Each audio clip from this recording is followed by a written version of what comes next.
अनंत चतुर्दशी की कथा। एक बार महाराज युधिष्ठिर ने राजसूय यज्ञ किया। यज्ञ मंडप का निर्माण सुंदर तो था ही, अद्भुत भी था।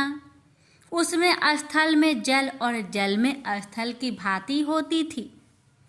यज्ञ मंडप की शोभा निहारते निहारते दुर्योधन एक जगह को स्थल समझकर कुंड में जा गिरा। द्रौपदी ने उसका उपहास उड़ाते हुए कहा कि अंधे की संतान भी अंधी है। यह बात उसके हृदय में बाण की तरह चुभ गई। कुछ दिनों बाद इसका बदला लेने के लिए पांडवों को हस्तिनापुर बुलाकर धूत कीड़ा में छल से परास्त किया। परास्त होकर पांडवों का 12 वर्ष का वनवास भोगना पड़ा।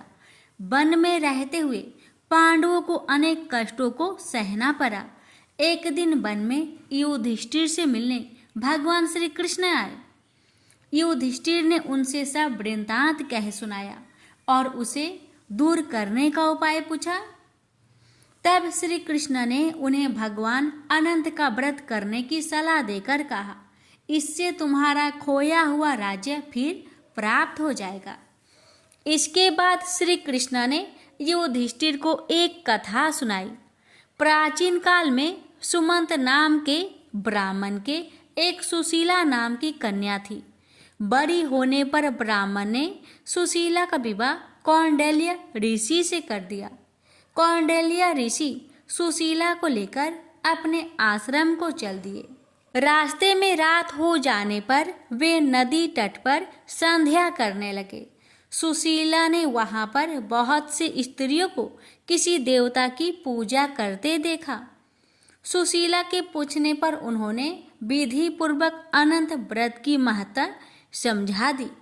सुशीला ने वही उस व्रत का अनुष्ठान करके 14 गांठों वाला डोरा हाथ में बांध लिया और अपने पति के पास आ गई। कौंडिल्य ऋषि ने सुशीला के हाथ में बंधे धागे के बारे में पूछा तो उसने सारी बात समझा दी।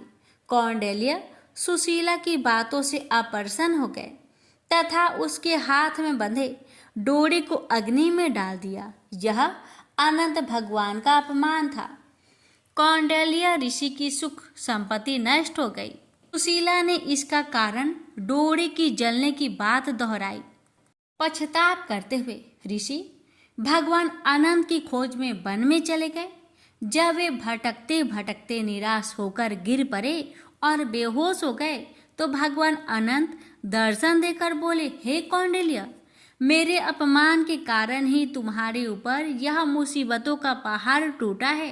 तुम्हारे पश्चाताप के कारण मैं प्रसन्न हूँ। आश्रम जाकर 14 वर्ष तक विधि विधान पूर्वक अनंत व्रत करो, तुम्हारे सारे कष्ट दूर हो जाएंगे।